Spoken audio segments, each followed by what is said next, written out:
30 Strange Stories by H.G. Wells. The Red Room. I can assure you, said I, that it will take a very tangible ghost to frighten me, and I stood up before the fire with my glass in hand. It is your own choosing, said the man with the withered arm, and glanced at me askance. 28 years, said I have lived, and never a ghost have I seen as yet. The old woman sat staring hard into the fire, her pale eyes wide open. Aye, she broke in, and 28 years you have lived and never seen the likes of this house, I reckon. There's a many things to see, when one's still but 28. She swayed her head slowly from side to side. And many things to see and sorrow for. I half suspected that old people were trying to enhance the spiritual terrors of their house by droning insistence. I put down my empty glass on the table and looked about the room, caught a glimpse of myself, abbreviated and broadened to an impossible sturdiness, in the queer old mirror at the end of the room. Well, I said, if I see anything tonight, I shall be so much the wiser, for I come to the business with an open mind. It's your own choosing, said the man with the withered arm once more. I heard the sound of a stick and a shambling step on the flags in the passage outside, and the door creaked on its hinges as a second old man entered, more bent, more wrinkled, more aged even than the first. He supported himself by a single crutch. His eyes were covered by a shade, and his lower lip, half averted, hung pale and pink from his decaying yellow teeth. He made straight for an armchair on the opposite side of the table, sat down clumsily, and began to cough. The man with the withered arm gave this newcomer a short glance of positive dislike. The old woman took no notice of his arrival, but remained with her eyes fixed steadily on the fire. I said, it's your own choosing, said the man with the withered arm, when the coughing had ceased for a while. It's my own choosing, I answered. The man with the shade became aware of my presence for the first time, and threw his head back for a moment and sideways to see me. I caught a momentary glimpse of his eyes, small and bright and inflamed. Then he began to cough and splutter again. Why don't you drink? Said the man with the withered arm, pushing the beer towards him. The man with the shade poured out a glassful with a shaky arm that splashed half as much again on the deal table. A monstrous shadow of him crouched upon the wall and mocked his action as he poured and drank. I must confess I had scarce expected these grotesque custodians. There is, to my mind, something inhuman in senility, something crouching and atavistic. The human qualities seem to drop from old people insensibly day by day. The three of them made me feel uncomfortable, with their gaunt silences, their bent carriage, their evident unfriendliness to me and to one another. If, said I, you will show me to this haunted room of yours, I will make myself comfortable there. The old man with the cough jerked his head back so suddenly that it startled me, and shot another glance of his red eyes at me from under the shade, but no one answered me.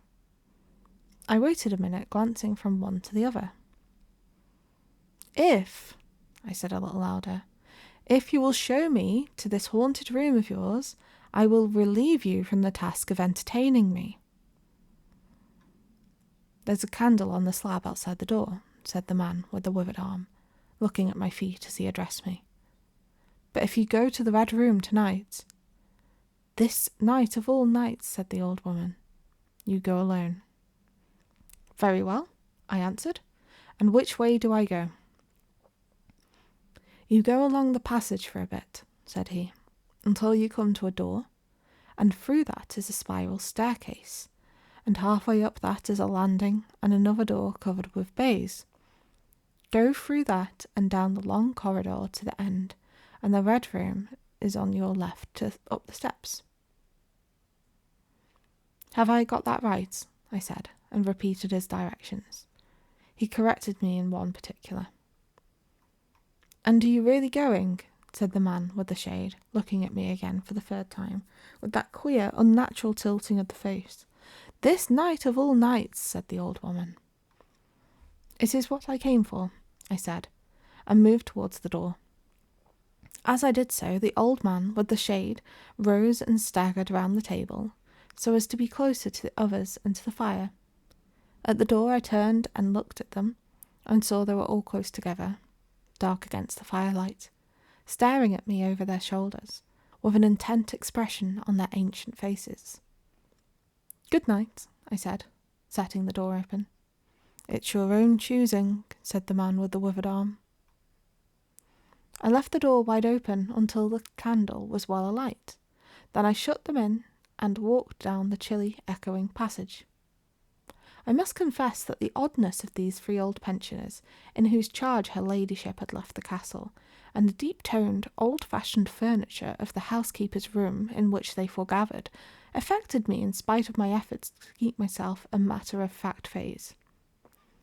They seemed to belong to another age, an older age, an age when things spiritual were different from this of ours, less certain, an age when omens and witches were credible, and ghosts beyond denying.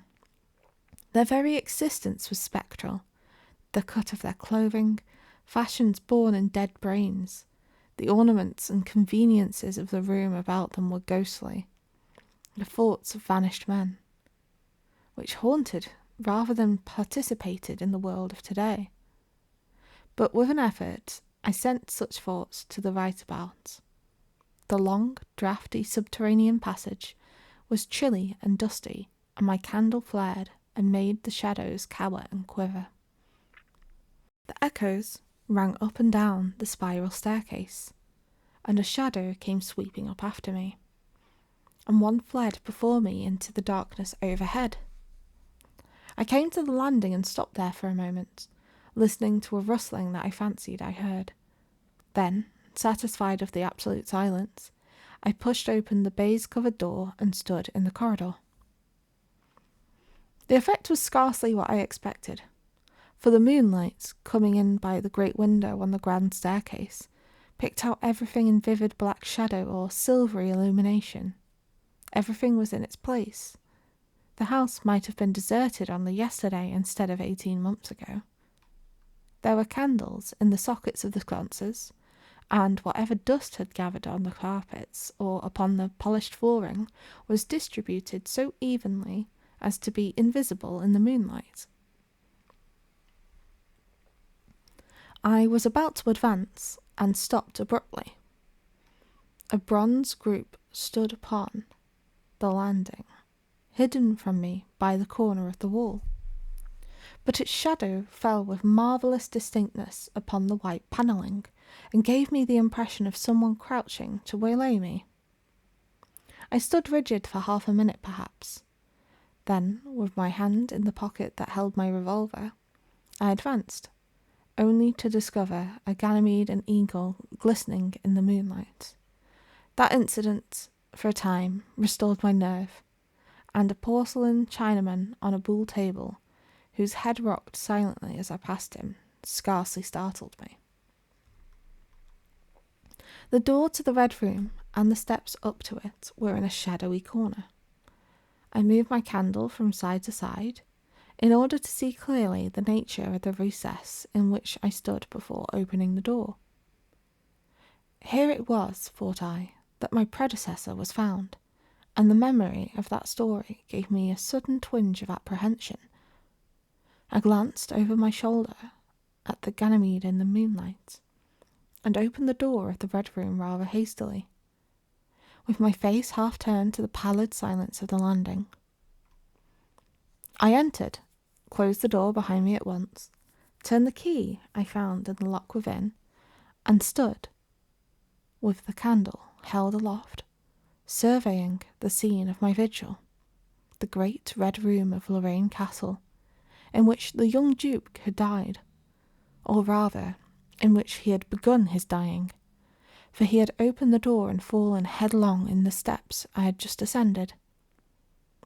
That had been the end of his vigil, of his gallant attempt to conquer the ghostly tradition of the place. And never, I thought, had apoplexy better served the ends of superstition.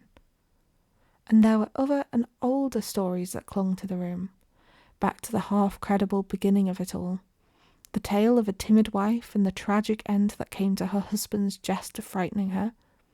And looking around that large shadowy room, with its shadowy window bays, its recesses and alcoves, one could well understand the legends that had sprouted in its black corners, its germinating darkness. My candle was a little tongue of light in its vastness, that failed to pierce the opposite end of the room, and left an ocean of mystery and suggestion beyond its island of light. I resolved to make a systematic examination of the place at once, and dispel the fanciful suggestions of its obscurity before they obtained a hold upon me. After satisfying myself of the fastening of the door, I began to walk about the room, peering round each article of furniture, tucking up the valances of the bed, and opening its curtains wide. I pulled up the blinds and examined the fastenings of the several windows before closing the shutters, leant forward and looked up the blackness of the wide chimney, and tapped the dark oak panelling for any secret opening. There were 2 big mirrors in the room, each with a pair of sconces bearing candles, and on the mantel-shelf too there were more candles in china candlesticks. All these I lit one after the other. The fire was laid, an unexpected consideration from the old housekeeper, and I lit it, to keep down any disposition to shiver, and when it was burning well, I stood round with my back to it, and regarded the room again. I had pulled up from a chintz-covered armchair and table to form a kind of barricade before me, and on this lay my revolver ready to hand. My precise examination had done me good, but I still found the remoter darkness of the place and its perfect stillness too stimulating for the imagination. The echoing of the stir and crackling of the fire was no sort of comfort to me. The shadow in the alcove, at the end in particular, had that undefinable quality of a presence, that odd suggestion of a lurking, living thing that comes so easily in silence and solitude. At last, to reassure myself, I walked with a candle into it, and satisfied myself that there was nothing tangible there.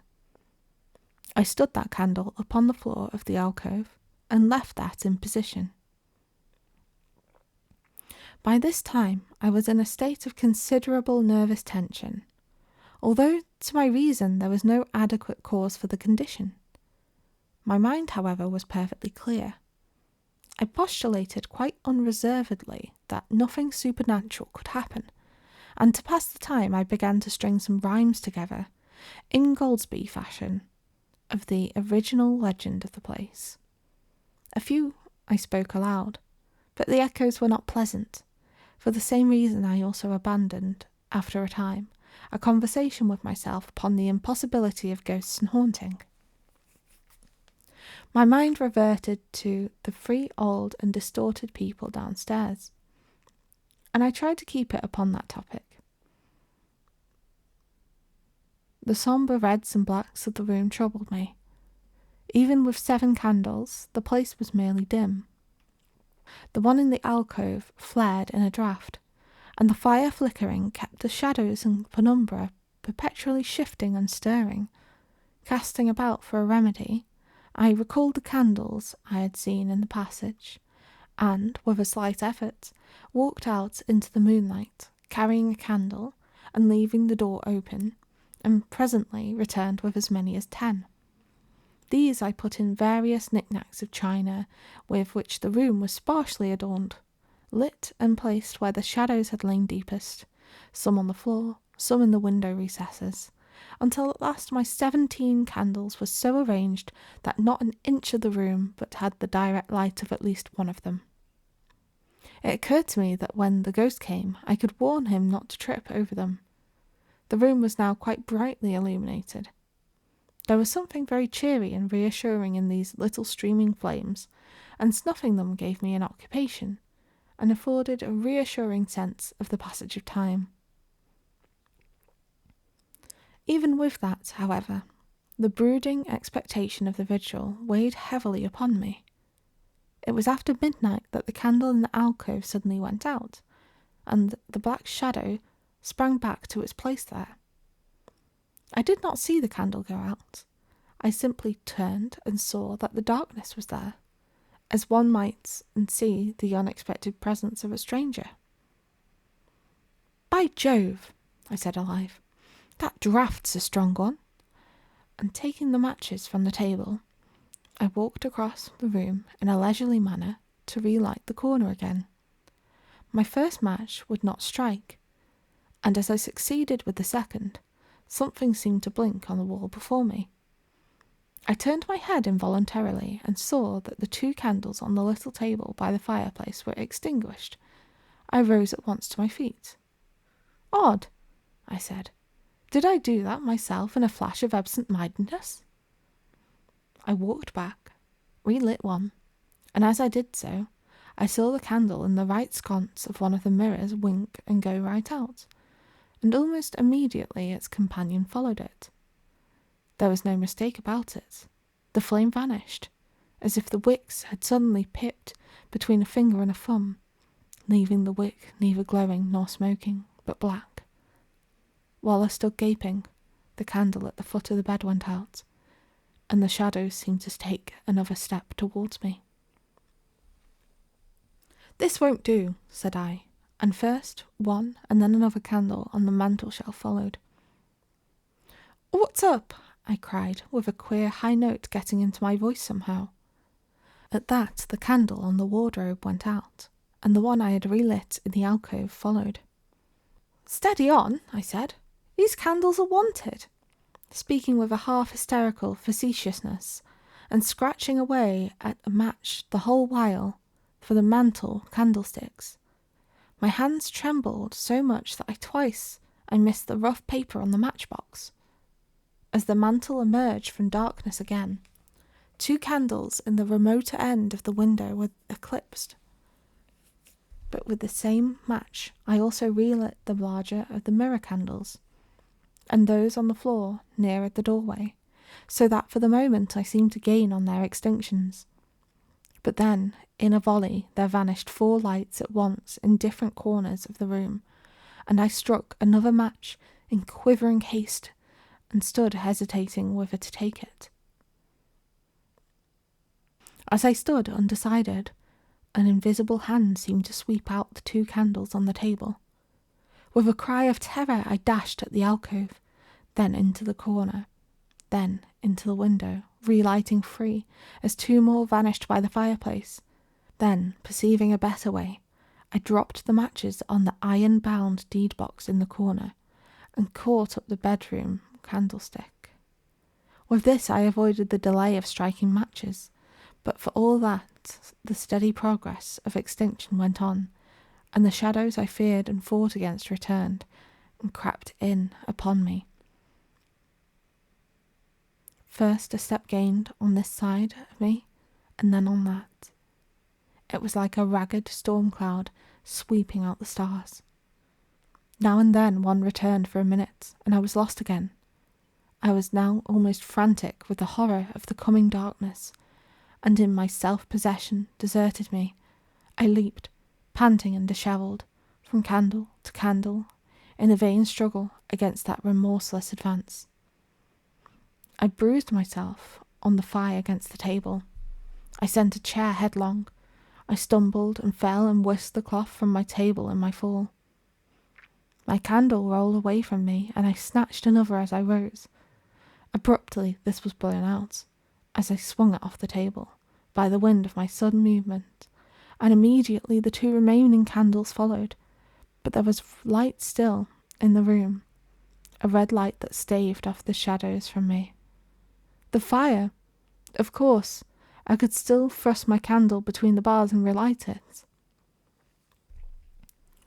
I turned to where the flames were, still dancing between the glowing coals, and splashing red reflections upon the furniture, made 2 steps towards the grate, and incontinently the flame dwindled and vanished. The glow vanished. The reflections rushed together and vanished. And as I thrust the candle between the bars, darkness closed upon me like shutting of an eye, wrapped about me in a stifling embrace, sealed my vision, and crushed the last vestiges of reason from my brain. The candle fell from my hand. I flung out my arms in a vain effort to thrust the ponderous blackness away from me, and lifting up my voice, screamed with all my might, once, twice, thrice. Then I think I must have staggered to my feet. I know I thought suddenly of the moonlit corridor, and, with my head bowed and my arms over my face, made a run for the door. But I had forgotten the exact position of the door, and struck myself heavily against the corner of the bed. I staggered back, turned, and was either struck or struck myself against some other bulky furniture. I have a vague memory of battering myself thus, to and fro in the darkness, of a cramped struggle, and then of my own wild crying as I darted to and fro, of a heavy blow at last upon my forehead, a horrible sensation of falling that lasted an age, of my last frantic effort to keep my footing, and then I remember no more. I opened my eyes in daylight. My head was roughly bandaged, and the man with the withered arm was watching my face. I looked about me, trying to remember what had happened, and for a space I could not recollect.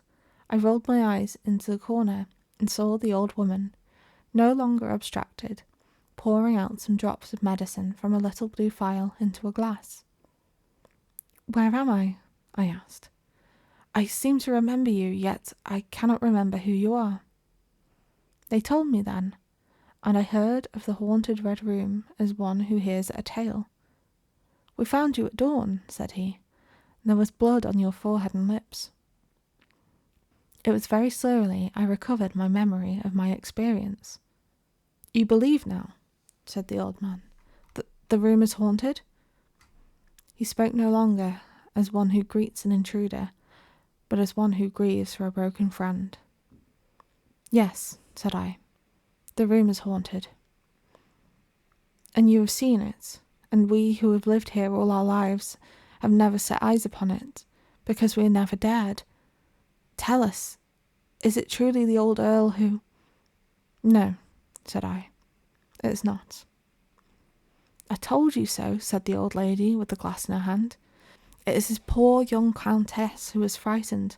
"It is not," I said. "There is neither ghost of earl nor ghost of countess in that room. There is no ghost there at all, but worse, far worse." "Well," they said. "The worst of all the things that haunt poor mortal men," said I, "and that is, in all its nakedness, fear. Fear that will not have light nor sound, that will not bear with reason, that deafens in darkness and overwhelms. It followed me through the corridor, it fought against me in the room." I stopped abruptly. There was an interval of silence. My hand went up to my bandages. Then the man with the shade sighed and spoke. "That's it," said he. "I knew that was it. A power of darkness. Put such a curse upon a woman. It lurks there always. You can feel it even in the daytime, even of a bright summer's day, in the hangings, in the curtains, keeping behind you however you face about. In the dusk it creeps along the corridor and follows you, so you dare not turn. There is fear in that room of hers, black fear, and there will be so long as this house of sin endures."